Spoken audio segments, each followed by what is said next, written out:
이제 스마트폰으로 촬영을 하다 보니까 영상이 도중에 끊기는 상황이 계속 발생을 합니다. 굳이 재난 문자만이 아니더라도 종종 이러한 에러가 발생을 합니다. 지금 무편집 촬영으로 하다 보니까는 또 장비를 구매할 여건도 되지 않을 뿐더러 그렇게 현재 소유하고 있는 스마트폰만으로도 영상 촬영을 하기 때문에 이에 대해서는 양해를 해주셨으면 합니다.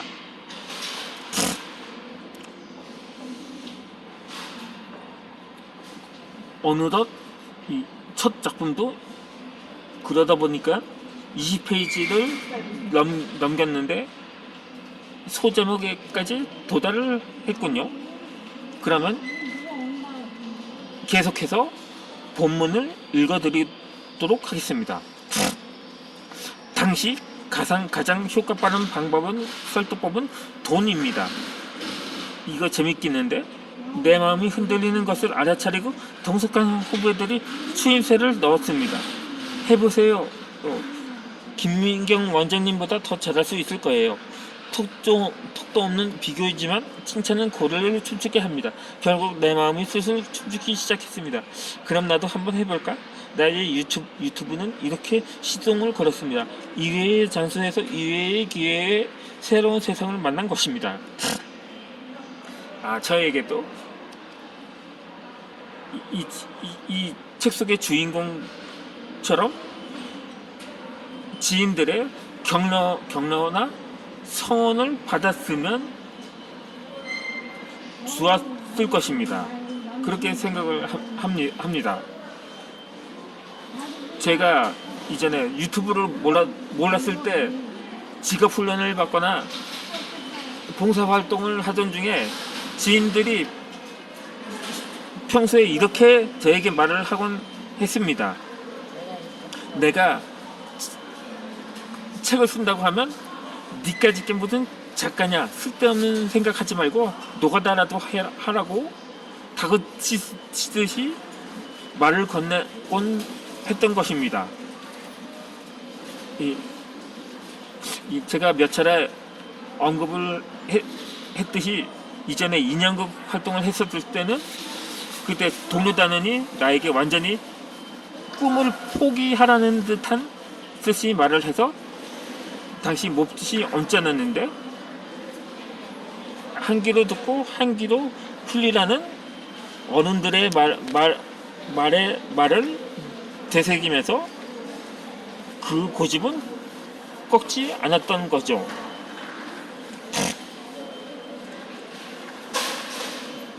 그러면 이제 소 제목으로 넘어가도록 하겠습니다. 2. 선입견과 고정관념이 문제다. 집으로 돌아오는 지하철 안에서 김미경 원장의 다른 동영상을 봤습니다. 조금 전 후배가 깔아준 유튜브 앱을 통해서 말입니다. 동영상을 보면서 문득 까마득히 잊고 있었던 에피소드가 되살아났습니다. 4-5년 전 내가 전국 산업 강사들의 모임인 한국강사협회 회장으로 일하던 때 임원이었던 K가 회식 자리에서 유튜브를 하라고 권고한 적이 있었던 겁니다. 그러나 술잔을 돌리기 바빴기에 알아서 건성으로 흘러버렸던 거죠. 또한 3년 전쯤 후배 강사들과 제주도에서 청년 워크숍을 갔었을 때 또 다른 L 강사가 휴대폰으로 동영상을 찍으면 그 상황을 유튜브에 올리겠다고 했던 기억이 살아났습니다. 그러니까 4-5년 사이에 유튜브의 문을 열 좋은 찬스가 바로 옆에 왔던 겁니다.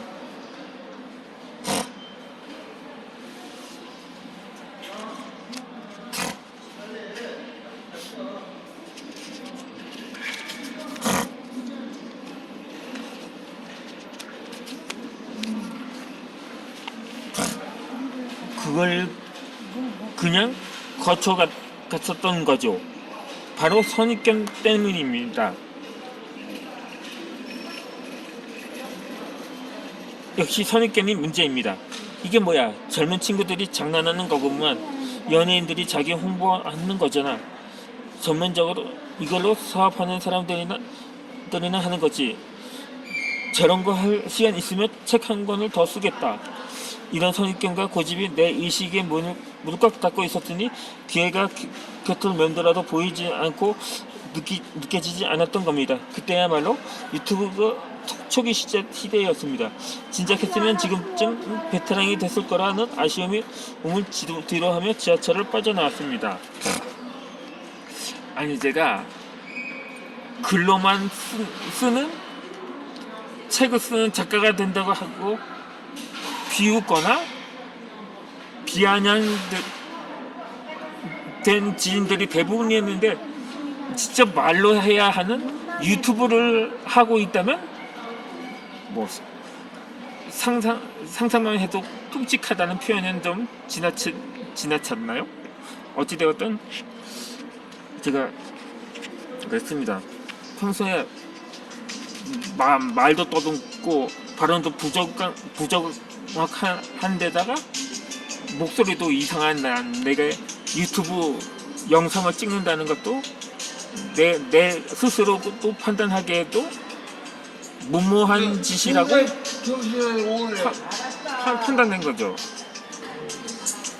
근데 책을 특히 한창 자기계발 열풍이 불었을 때 나도 처음에 소설을 쓰다가 자기계발 같은 실용서를 쓰기 시작했는데, 자기계발에 대해서는 이렇게 판단을 하곤 합니다.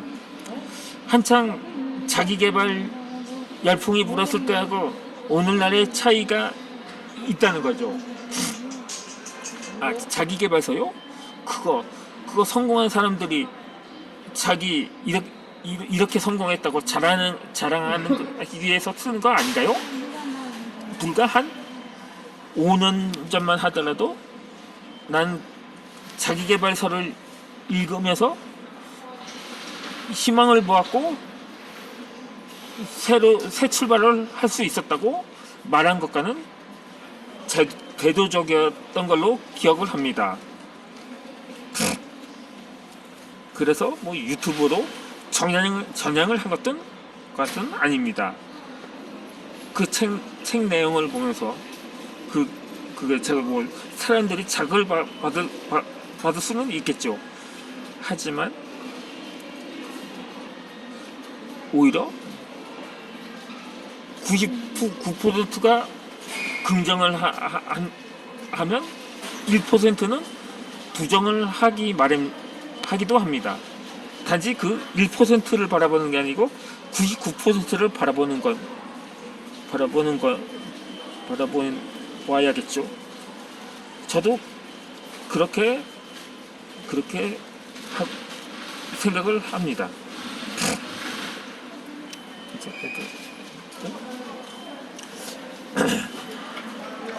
결단하면 길이 보인다. 여러분도 혹시 어떤 선입견에 사로잡혀 있는 건 아닌가요? 스스로 점검해 보시죠. 유튜브를 아십니까? 알려고 해보셨습니까? 얼마나 아십니까? 정도 동영상을 본다고요? 그렇다면 유튜브 세상을 조금은 아시겠군요. 중요한 것은 그 다음입니다. 보는 건 할 수 있지만 내가 동영상은 올리기는 힘들지. 할 거리가 있어야 하지. 무엇보다도 난 말솜씨가 없어. 나이 들어서 컴퓨터 다룰 줄도 모르는데. 이렇게 말하는데도 불구하고 유튜브를 한번 해보라고 종용하는 사람들이 있다는 것입니다. 내 이야기를 담은 동영상을 누가 보겠어? 그게 쉽다면 다른 친구들이 왜 안 하겠어? 내가 주위 사람들에게 유튜브를 해보라고 권할 때마다 숱하게 들은 말입니다.